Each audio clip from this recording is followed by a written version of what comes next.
Dieu est bon. Amen. C'est tellement bon de louer avec vous. En fait, c'est pour moi la 12e fois que je vis une célébration depuis 8 jours.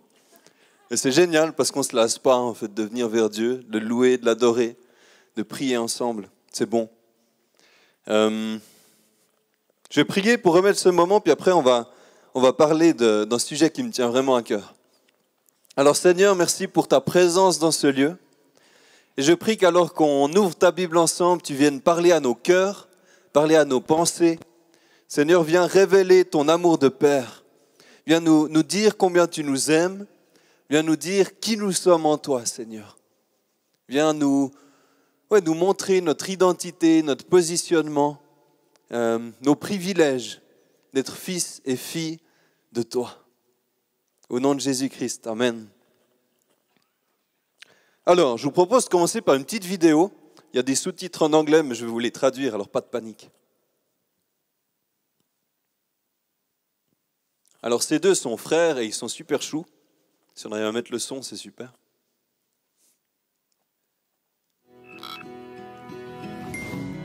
Son nom, c'est King et il a été adopté.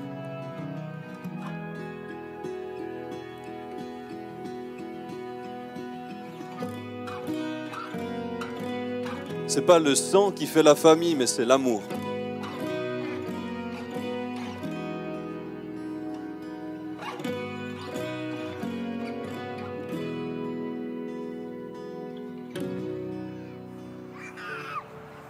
Bon. On peut s'arrêter là, après ils jouent ensemble pendant encore 2 minutes. Alors c'est un peu osé pour moi, je vais parler d'adoption et d'amour du Père aujourd'hui. C'est un peu osé pour moi parce que je ne suis pas encore papa. Il faut que j'attende encore 4 mois pour être papa. Merci. Mais je prends le risque parce qu'il y a tellement de choses dans la Bible qui montrent l'amour du Père. Et je crois que c'est tellement important qu'en tant que chrétien et chrétienne, on puisse être conscient de quel amour Dieu nous aime, être conscient de ce que ça signifie d'être aimé du Père et d'être son fils et sa fille. Et donc c'est le thème de ce matin. Dans la vidéo, on voit donc une famille avec un enfant adopté.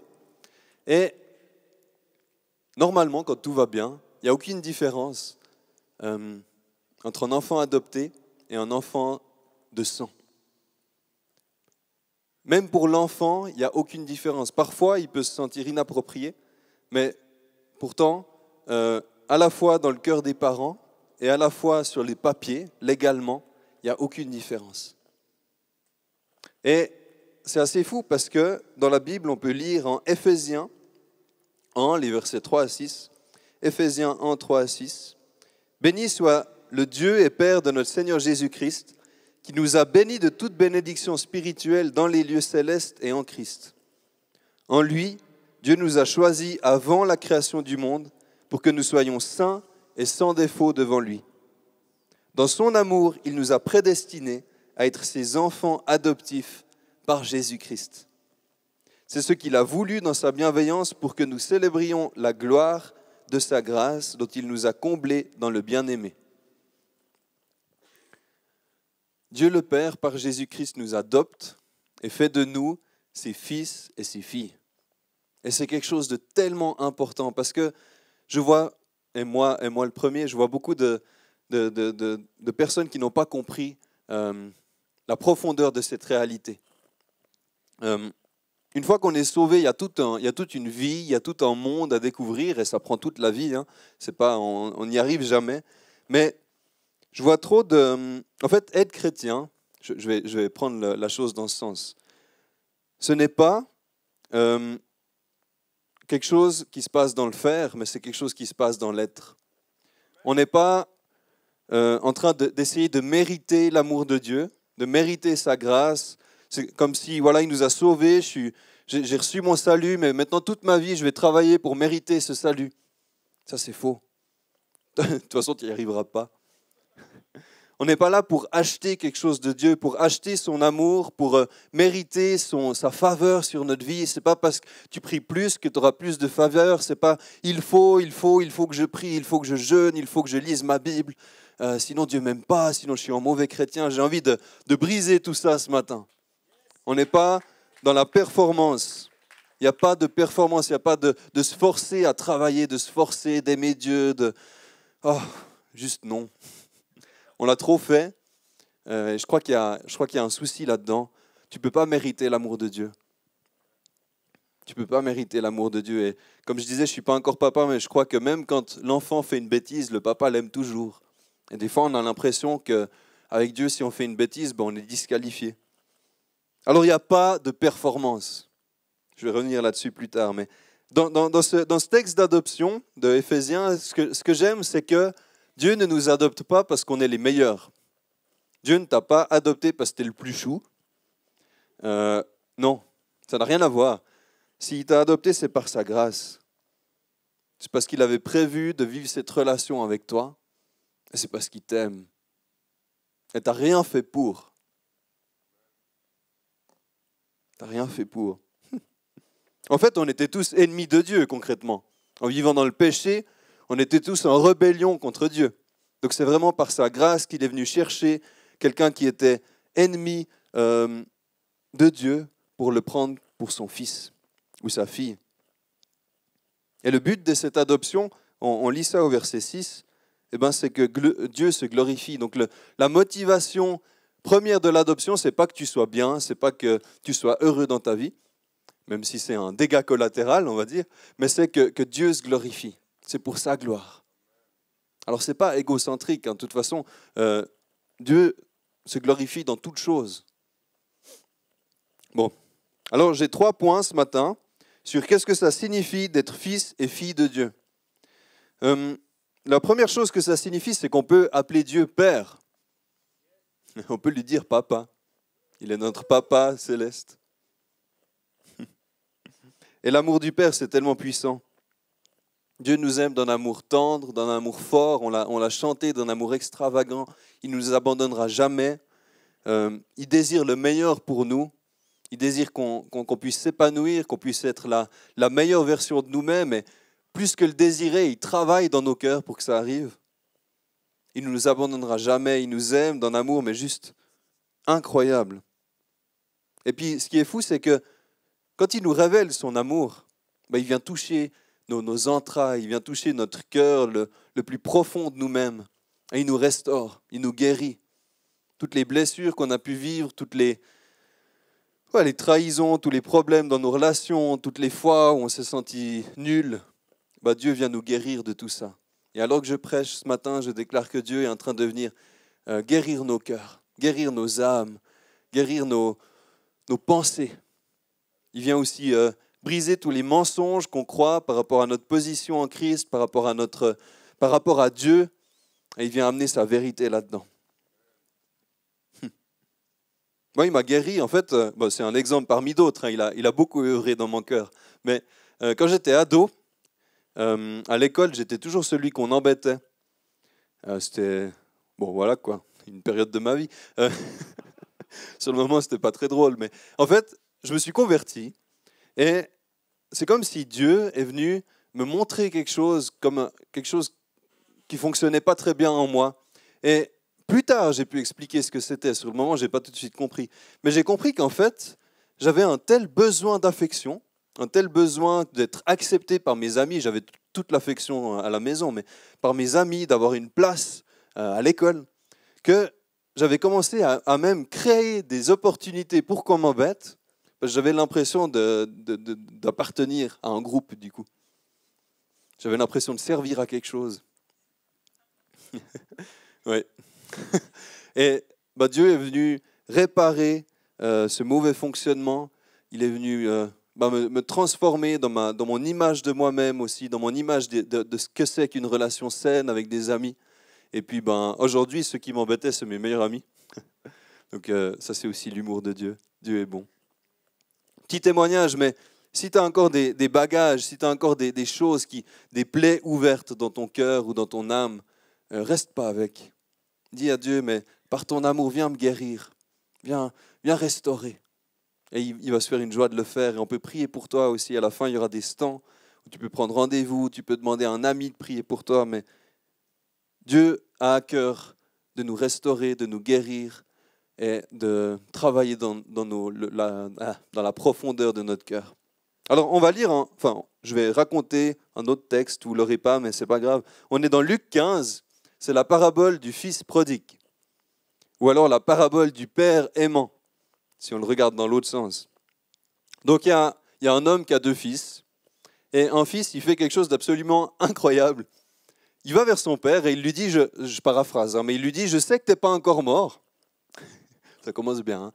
Mais j'aimerais bien recevoir mon héritage en avance. J'en ai marre d'être là avec toi. C'est bon, quoi.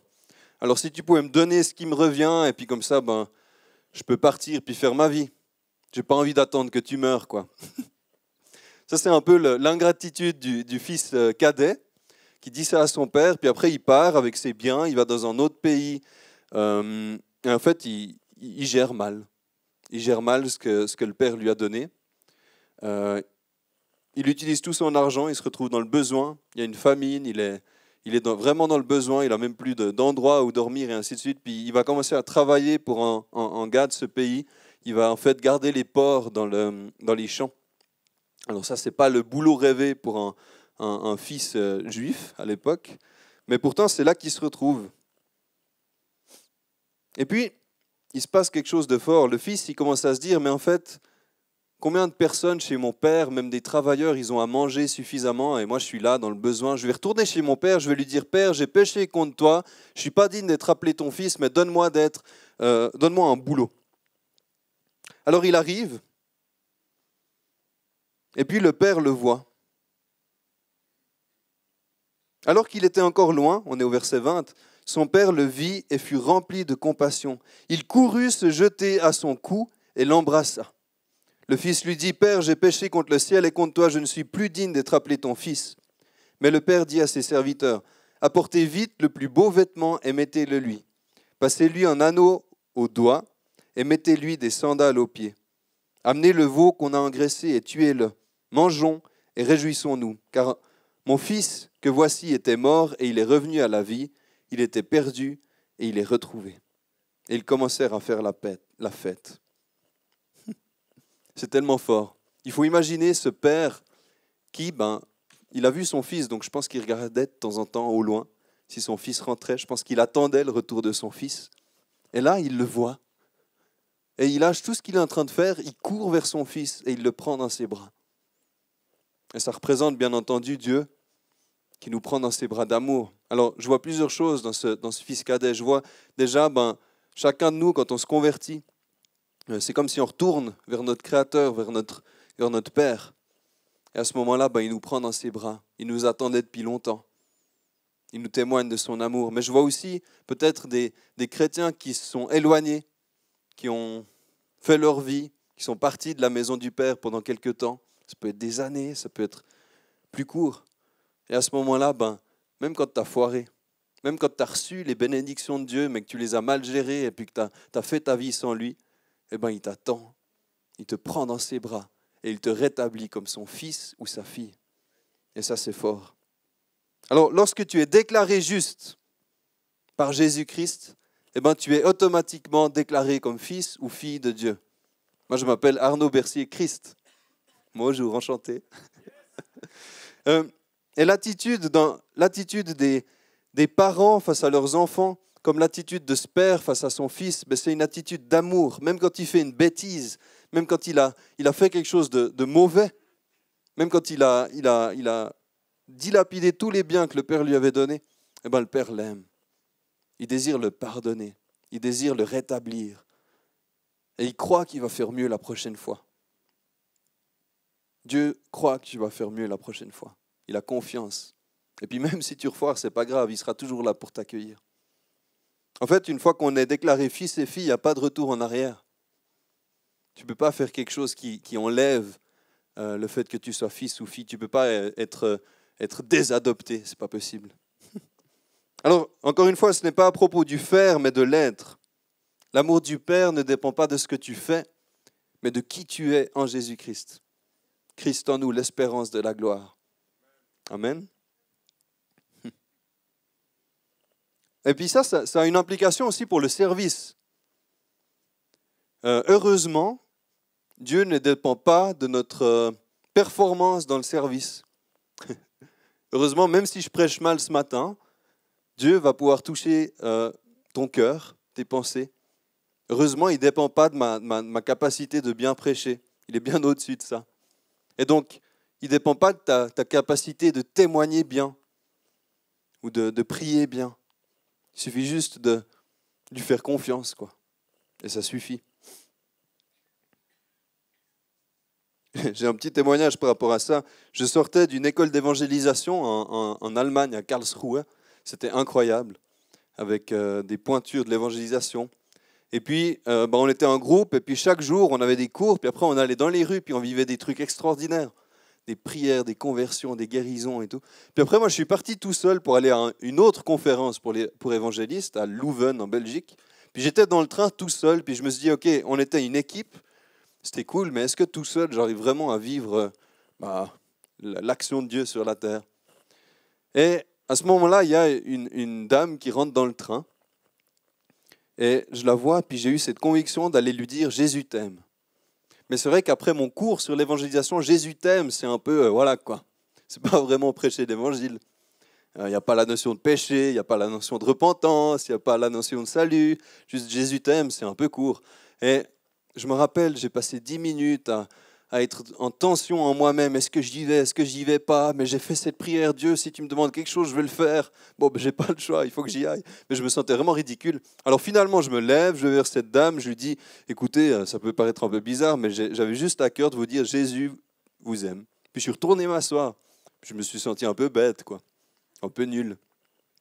Et puis, 5 minutes après, elle se lève, elle vient vers moi, puis je me dis, ça y est. Qu'est-ce qui se passe encore? Et puis elle m'ouvre son cœur. Elle me raconte qu'elle était dans l'église, mais qu'elle est partie. Puis qu'elle a à cœur de reconnecter avec Dieu.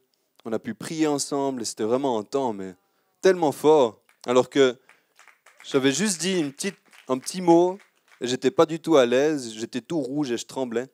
Mais Dieu, dans sa grâce, agit même quand on n'est pas vraiment dans notre bain. Bon, ça c'était le premier point, je crois que je ne l'ai même pas dit. Ça s'appelait « Nous sommes enfants par adoption ». C'était le premier point. Nous sommes enfants par adoption. Le deuxième, c'est « Tout ce qui est à lui est à nous ». Et puis il y a toujours assez en fait.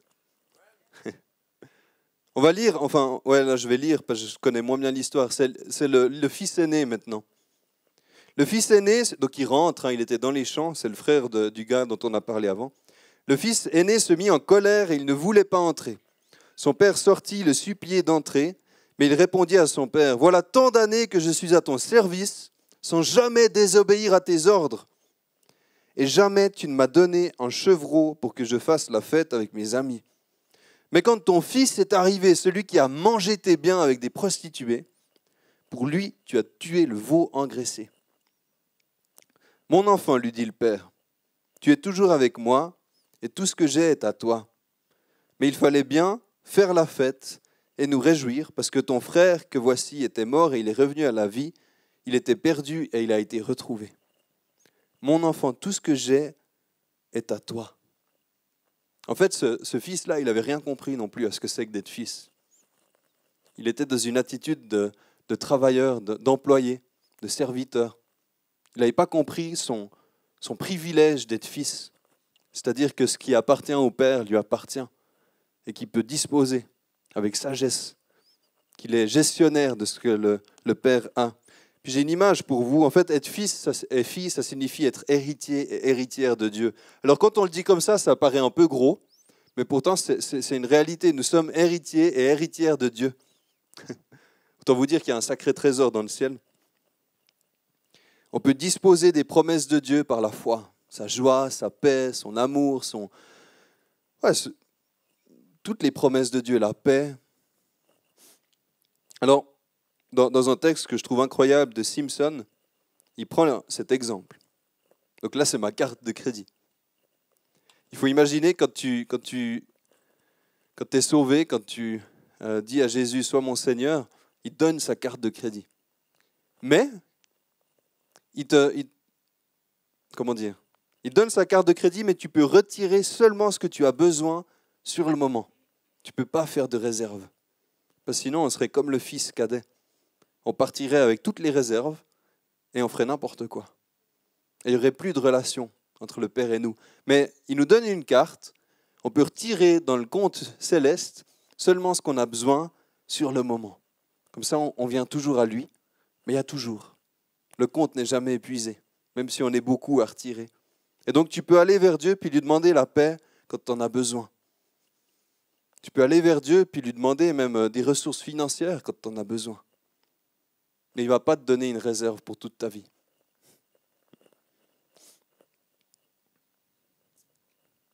Il y a toujours assez. Il y a toujours assez. Ok, le troisième point, vivre dans la maison du Père, c'est devenir comme lui. Concrètement, on habite dans la maison du Père. On vit avec le Père, avec nos frères et sœurs. Et le but dans cette maison, c'est de devenir comme le Père. Alors, j'ai une image, il faut juste que j'attrape cette grosse caisse. En fait, on est tellement stupide que quand on se convertit, on prend tous nos bagages avec nous. Voilà, je suis venu dans la maison du Père, j'ai toutes mes affaires avec moi. Alors, ce qu'il y a dans cette caisse, c'est mes mauvaises compréhensions de qui est Dieu.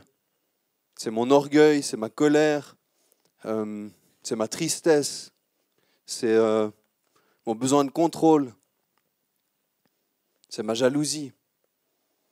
Et c'est comme si, une fois que je suis dans cette maison, le Père va gentiment me faire sortir des choses de la caisse. Alors, j'ai aucune idée de ce qu'il y a dedans, mais voilà, j'ai pris un câble. Le Père va me faire sortir ce câble. Ça, c'est un mauvais branchement. Je suis quelqu'un de colérique. Et puis, il va me donner la même chose en version céleste. Donc, le jour où je décide de lâcher ma colère, Dieu va venir me donner la maîtrise de soi. Le jour où je décide de lâcher ma tristesse, Dieu va venir me donner de la joie. Le jour où je décide de lâcher ma mauvaise compréhension d'un Père, de l'amour, le jour où je décide de lâcher ma performance, il va me donner de comprendre qu'est-ce que ça veut dire que d'être un fils ou une fille. Et ça, c'est quelque chose de fort. Et ce matin, on va pouvoir faire le pas de lâcher. Pour que Dieu nous donne la même chose en version céleste. Je ne sais pas si vous avez déjà remarqué, mais souvent les enfants, ils ont pas mal de traits de caractère de leurs parents. Moi, j'ai demandé à ma femme ce matin, puis elle m'a dit que je ressemble à ma mère dans certains tics du visage ou certaines intonations, et ainsi de suite. Christina aussi, je trouve qu'elle ressemble à sa maman. Et c'est cool, c'est génial, et c'est le but. Alors qu'on passe du temps avec le Père, alors qu'on passe du temps dans sa maison, gentiment, on comprend ses valeurs, on comprend sa manière de fonctionner, et le but, c'est de vivre la même chose. En fait, c'est ce qu'on appelle la sanctification aussi. C'est devenir de plus en plus comme Jésus-Christ. Et puis, encore une fois, lorsque je fais une bêtise, le Père me pardonne toujours. Et pour arrêter de faire des bêtises, pour arrêter de pécher, il ne s'agit pas de se battre contre le péché, mais il s'agit d'être émerveillé de qui est Dieu. D'être émerveillé du Père, et il va venir... En fait, plus tu es émerveillé du Père, moins le péché a d'attirance pour toi. Moins tu es attiré par le péché. Si vraiment tu cherches le Père, il transformera ta vie petit à petit en un travail profond qui porte du fruit sur le long terme. Et alors que tu avances dans ta compréhension de ce que c'est que d'être fils ou fille, tu le vivras de plus en plus. Et le Père te délivrera du péché de plus en plus et te transformera, sans même que tu aies besoin de forcer des choses. Et ça, je pense que c'est un bon positionnement en Christ. Alors, en conclusion, hier, on était à Lézin avec Interface, c'était pour tous les pasteurs et les leaders du mouvement d'église. Et il y a eu un moment qui m'a touché dans mes tripes. C'était lorsqu'il y a eu un retour de ce que les enfants ont vécu. Tout à la fin. Bon, j'en avais marre, je trouvais que c'était trop long la fin, mais pourtant Dieu est encore venu me toucher. Il y avait 3 ou 4 enfants avec des moniteurs qui étaient là, et puis ils ont chacun dit quelque chose qu'ils ont pu vivre. Et puis la première, une petite fille, elle avait dessiné des bras d'amour, découpé des bras. Puis elle a dit un truc du genre, le Père nous prend dans ses bras d'amour. Puis elle a fondu en larmes. Puis elle est allée vers sa monitrice. Et c'était tellement fort. Elle a compté l'exercice qu'ils ont fait. Alors les enfants devaient sauter dans les bras de Joël. Et puis Joël les rattrapait. Et puis c'est une image du fait qu'on peut sauter dans les bras de Dieu et que Dieu nous rattrape dans ses bras d'amour.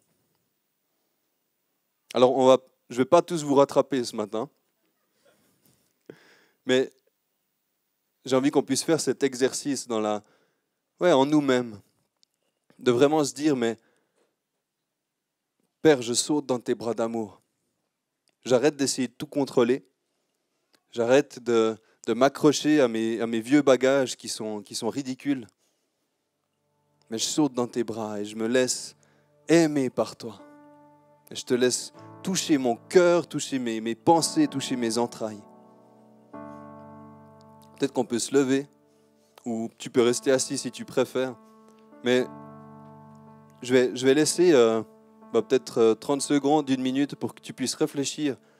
Et peut-être qu'il y a une valise, peut-être qu'il y a quelque chose que tu sens que Dieu te dit, c'est l'heure de le lâcher. C'est l'heure de le déposer au pied de la croix et de recevoir l'équivalent céleste. Encore une fois, ça peut être la colère, de la tristesse, du contrôle, de l'incrédulité, de la haine, de l'amertume, ça peut être n'importe quoi. Mais peut-être que Dieu est en train de te dire, c'est l'heure de le lâcher. Et donc pendant ce temps de silence, je t'invite à le lâcher. C'est très simple. Tu dis, Seigneur, je le dépose à tes pieds. Merci parce que tu me délivres de ça, parce que tu viens guérir mon cœur et tu me donnes l'équivalent. Ou alors, une autre démarche que tu peux faire, c'est si tu sens que tu as besoin de connecter à l'amour du Père, de comprendre cet amour, de comprendre que tu es son fils ou sa fille. Je t'encourage à décider de sauter dans ses bras ce matin. Seigneur, je te remets ce moment et je te prie que tu viennes témoigner de ton amour à chaque personne dans cette salle. Viens nous révéler ton amour de Père, viens nous donner de comprendre ce que ça veut dire que d'être fils et fille. Seigneur, merci parce que ton amour est juste extraordinaire.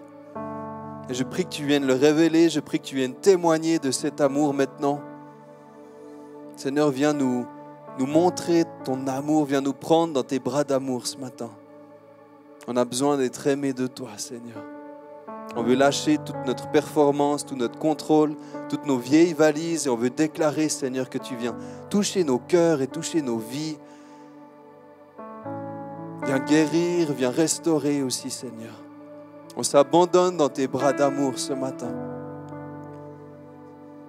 Tu peux le dire si tu veux, je m'abandonne dans tes bras d'amour ce matin.